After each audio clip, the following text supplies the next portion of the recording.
was the last time you discovered the beauty of disconnecting, finding inner peace, and reigniting your sense of wonder in the natural world?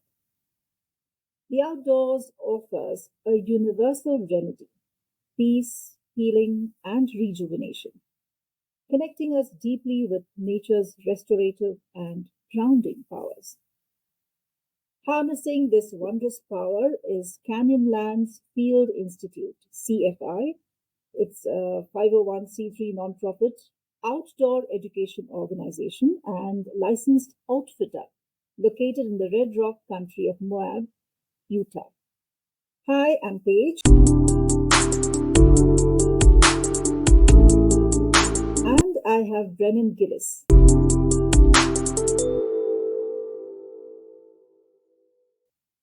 Brennan has been guiding on the Colorado Plateau since 2018. He enjoys getting lost in canyons, looking at stars, and shaking desert sand out of his sleeping bag. Sounds divine, except for the getting lost part for me. Welcome to the podcast, Brennan. Yes, thank you for having me. Brennan, not many think of stepping outdoors today, in this world of technology, and people are more inclined towards the urban areas. What do you think? And is this where this organization started off, thinking that, more people need to get out and get educated? Yeah, the growing presence of technology within our society is definitely something that Canyonlands Field Institute is hoping to address with our outdoor programs. There are maybe 51 or more percent of teenagers are using social media for at least 4 or more hours a day. And that growing use of technology is sort of at the root of the unplugged nature that you mentioned in the intro. It's really important for us to provide an opportunity and also provide the fundraising for that opportunity so teens have the space and the time and the resources to unplug from their stressful daily lives and reconnect back with themselves and reconnect with nature. True, very true. So, could you tell us about the programs or the educational outcomes you aim for with your trips, your rafting trips and field study programs, quite a few of them? Sure, yeah, we've got quite a few programs like you mentioned, but generally our outdoor educational mission is to create opportunities for youth to learn science and to connect with nature. Our curriculum is intentionally designed to create connection, and this is connection between students and themselves. It could be connection between students and their peers, like kids with each other, and it's also connection between students and nature. And there's lots of different ways for us to build this connection. Every kid is different. Every kid relates to nature in a different way. So we use all sorts of different pathways to create this connection. These pathways can include science. Maybe our courses are designed to study riparian ecology or geology. Some of these pathways can also include art and reflection and poetry and journaling and other programs that we have that build technical skills in the outdoors as well. So at the root of our educational mission, what we're trying to do is we're trying to give kids a chance to disconnect from their daily lives and reconnect back to nature through some of the different programs that we offer. Fantastic. And how do you incorporate principles of environmental stewardship also, right? Sustainability into your programs. So if you could give us an example of how a cohort coming into this program would grow over a period of couple of days to 4 days, how long does this last? Sure. We have programs that are everywhere from 2 days and 1 night, just spending a single night camping in the wilderness, or we have longer expeditions that are maybe up to 7 days and 6 nights in camping, which for most of us is a really long time to spend away from our beds and Yes. our phones and all that kind of thing. So it's really fascinating to watch these cohorts and these groups of students grow over time. I'll give you an example related to our sustainability practices, we practice something called leave no trace, which is sort of a ethical principle or a kind of code of conduct related to being in the outdoors that has different rules associated with leaving the place the way it is where you found it or Right. better. So all of the different leave no trace principles means that people are using trails, they're cleaning up after themselves, or they're even cleaning up after others. You know, if we encounter litter or trash in nature, we have kids who are really excited to pick up after other people because our courses and our lessons teach them the importance of preserving nature. Um, so, like you mentioned, all of our programs leave these outdoor and natural spaces the same or better than we find Better them, than you. and True, true. that's a core part of our curriculum. Right. And what is the age group that you have involved? Do you tailor your programs to different age groups? Definitely. We offer programs, if you can believe it, from like 6 years old all the way through adults. Oh, that's great. So at least for me, I believe that there's no wrong age to go outside and connect to nature. And so some of our summer camps are designed for 6 to 10-year-olds. A lot of our middle school programs reach that middle school and teenage age. We offer high school programs, college programs, and then also trips for adults to take time away from their lives and also connect with nature. You know, you can never be too old or too young to enjoy spending time outdoors. Very true. Now, this comes with its set of challenges, I am sure, with with regards to age, with regards to Yeah. terrain, with regards to logistics, anything. So, could you tell us the kind of challenges that you face, and or one particular challenge that maybe comes to your mind? Um, Taking people into the outdoors for many days at a time definitely has its Is fair a share big of challenge. challenges. Yeah. Um, I would say first off, we have a really strong team. We have Yes. people who are responsible for the gear and the vehicles and the operations. We have people who are responsible for creating really effective curriculum. We have folks Mm-hmm. responsible for fundraising and development. It's all of these, the only way that we're able to serve kids effectively is through kind of the role of every member of our team. Um, a specific challenge that comes to mind for me is definitely around the phones. Um, Okay. when I guide trips, and like you said, I've been guiding since 2018. Um, on the first night of the trip, I will literally, in order for kids to sort of have dinner that first night, I say that their phone is their ticket to dinner. And so they'll line up, they'll pass me their phone, they'll turn it in, I'll lock it in a box for the trip, and then at the end of the trip, I'll give it back. And the amount of groans and like pleading and all Roll sorts of of things eyes. that the kids want to, yeah, and there's no service, there's no phone service or like 5G or anything, so it's not really like they Mm-hmm. can use social Use media, it, but right, just right. yeah, just the physical act of them giving away something that they rely on a day-to-day True. basis for Mm-hmm. communication, something that they're really attached to, is a major challenge.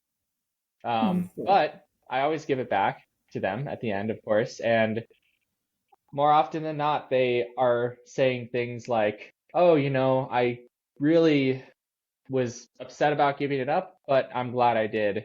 And Mm. even sometimes at the end of programs, kids are talking to each other about, okay, let's like spend 2 hours together. Like next time we hang out, let's put the phones in a basket or something because we That's actually great. realized that it was more fun to hang out without us all being on our phones. So Right. um, I feel bad sometimes because a lot of these kids, it's their first time in nature, it's their first time camping, and to ask them to give up something that is kind of like a lifeline or like a thing that they feel very connected to can be Mm. a major challenge.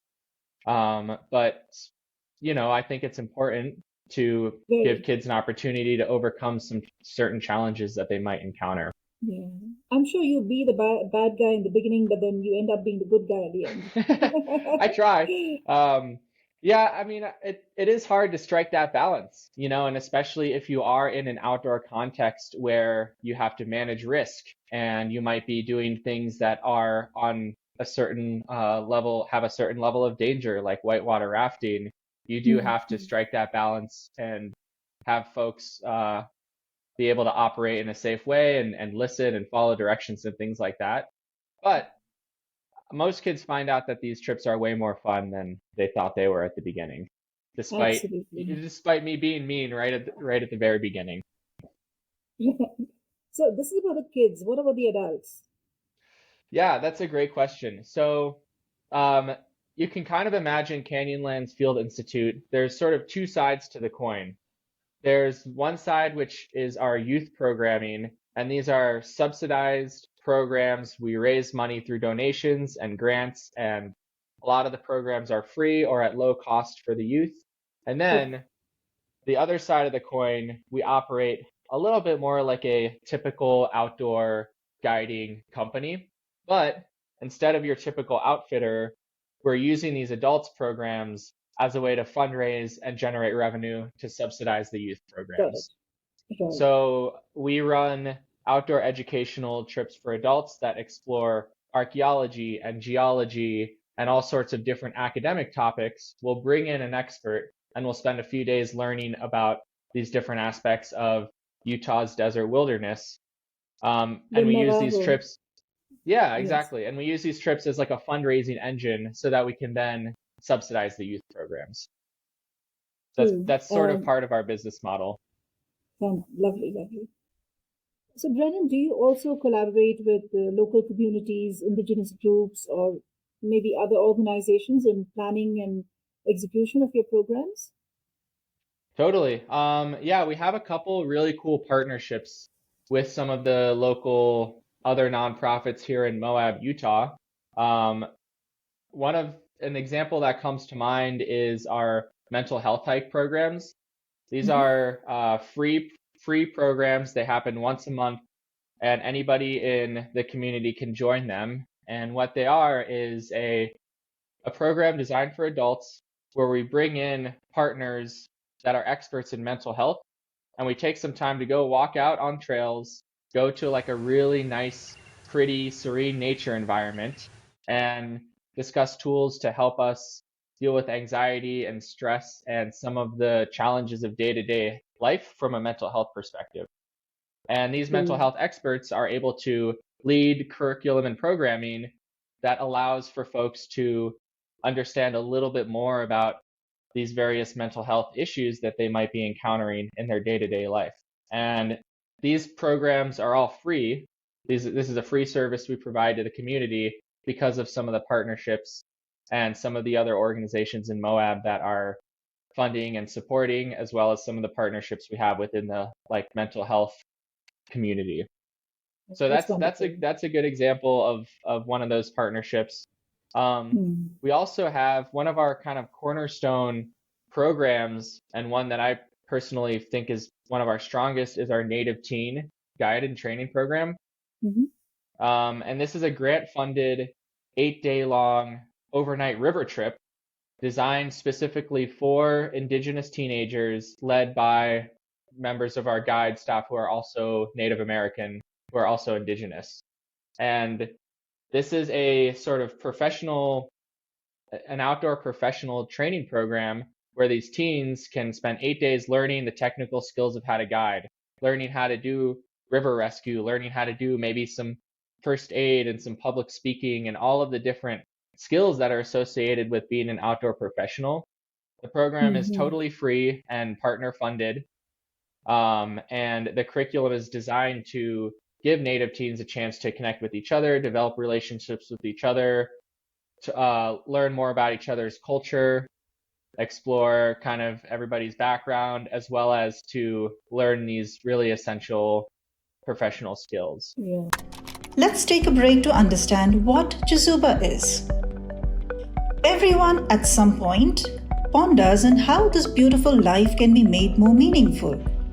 Maybe you're a leader trying to enhance your employees' experience at your organization?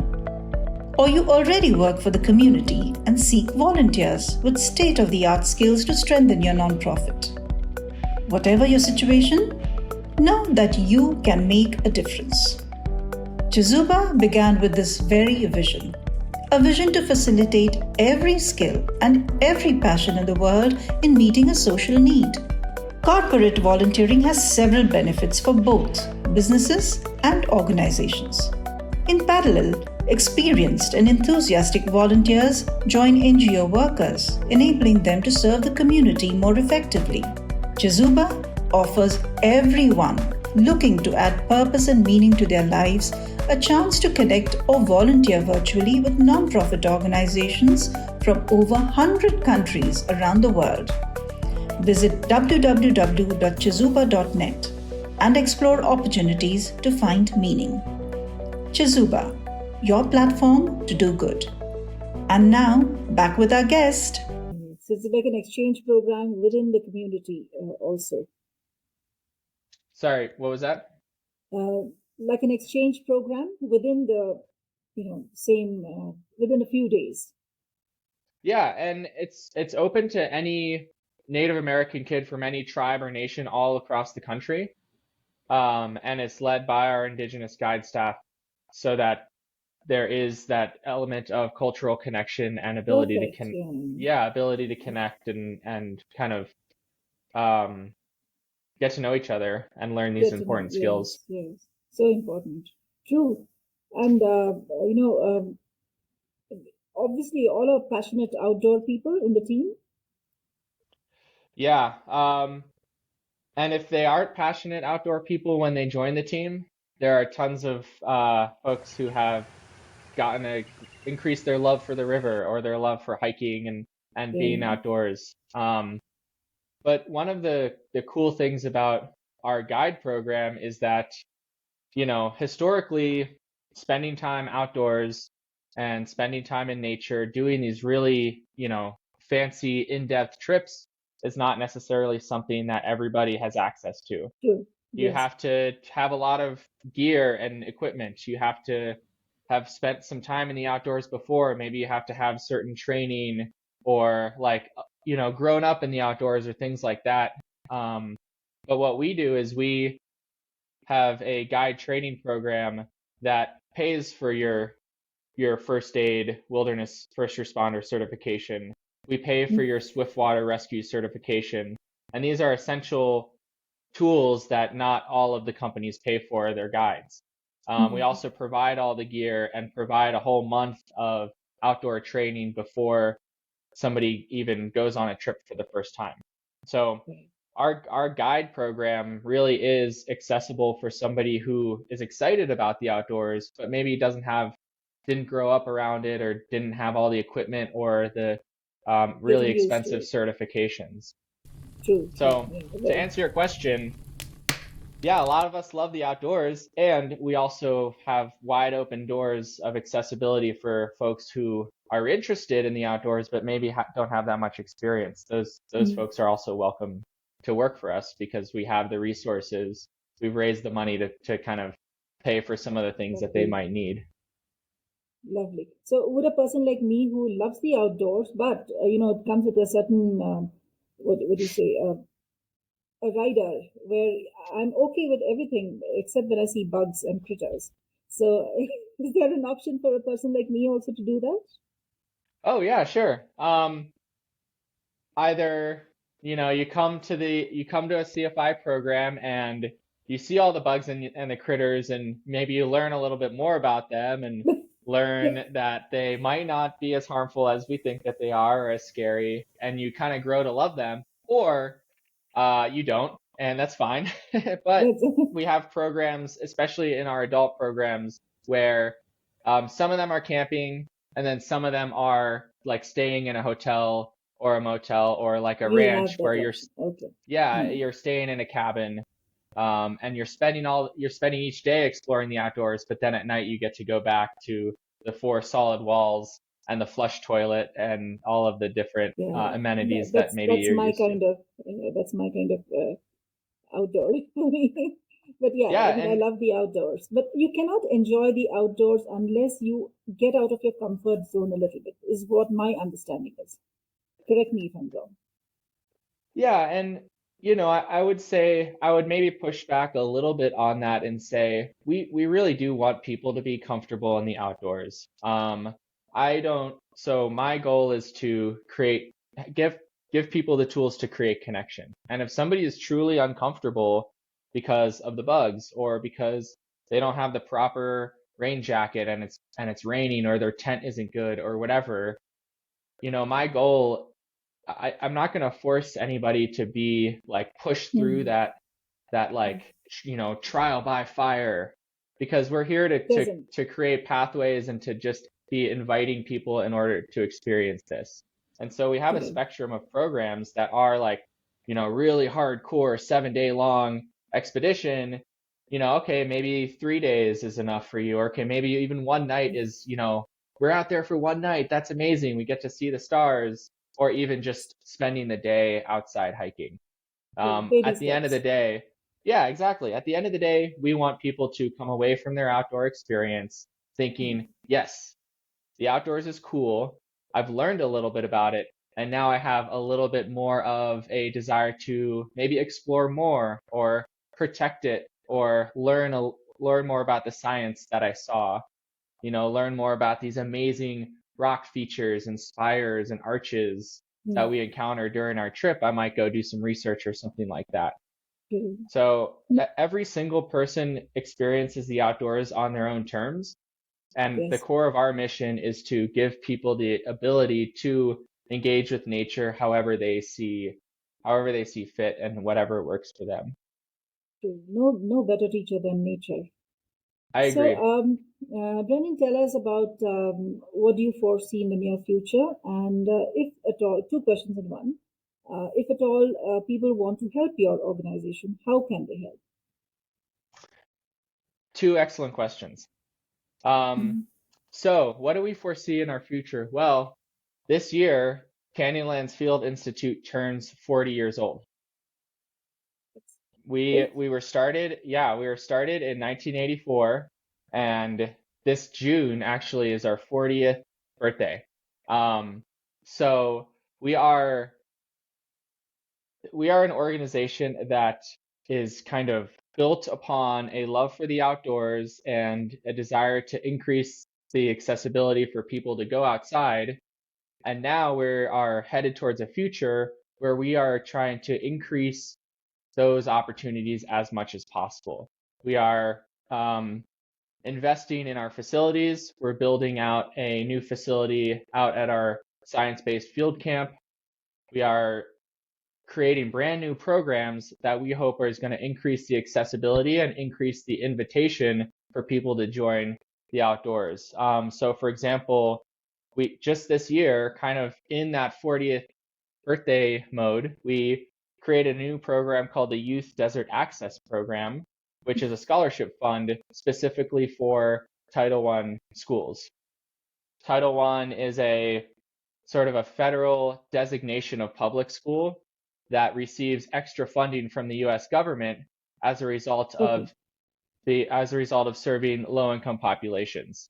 And so Title I schools receive more funding, and we are building a scholarship fund specifically for those schools to come and learn science with us, because that's great. we um, we want to welcome all schools, and a lot of schools can pay to come join us, but most schools can't. And we're trying to raise money and divert more resources towards the kids who actually wouldn't have the opportunity to come outdoors Right. without our help and without our support with the scholarship fund.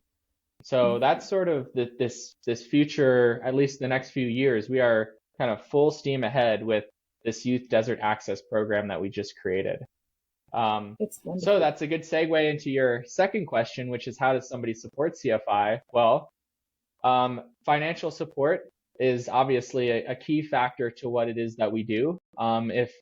If you have listeners out there who themselves feel they're listening to this episode and they're thinking, yes, nature is a great tool for education. Yes, it is great that kids are disconnecting from their phones or they're thinking like about the role that nature has played in their own life, those folks have the ability to support an organization like CFI and give that same gift to kids who otherwise wouldn't be able to experience the wonderful, restorative, healing, amazing things that nature has to offer. So on our website, we have all sorts of ways for somebody to donate financially. We also have volunteer opportunities if you are local in Utah, in Moab, to support our organization by donating time instead of money, for example. And if somebody is, working for foundations or organizations that support programs like this through grants, that is also a really significant pathway for us to generate the funds we need to bring people outside. Or even you social mentioned media, right? Even social media, getting your message out. Yep. Yeah, so we also have, we're on all the social media except for TikTok. We have our social media handle is at CFI Moab. So you can follow us on Facebook and Instagram, and you can visit our website, cfimoab.org. And our website has great videos. It has all sorts of cool ways for you to learn more about our programs as well as to support. And we also have a blog. There's a blog on our website called Coyote's Corner that shares stories and educational lessons and games that you can download for free if you want to take your own family into the outdoors and you're thinking, okay, I'm going to take my family into the outdoors, but I don't really know what to do with them or something like that. You can download all sorts of different fun lessons that are family friendly. And those are all free, but even just visiting and reading those is a great way to support CFI as well. Great. That's great. Fantastic. Thank you, Brennan, for that invigorating talk. I do hope more people realize the value of outdoor education. I feel experiential learning, critical thinking, it happens mostly out of the classroom, not necessarily within the four walls. And direct engagement with the natural world has far more impact than can be quantified. Thank you for talking to us. Yeah, thank you for having me. It was a pleasure to chat with you and to have a chance to share a little bit more about this important organization. Wonderful. And for those of you listening or watching this, thank you for joining us. I will see you again in the next episode with yet another inspirational story. Till then, goodbye.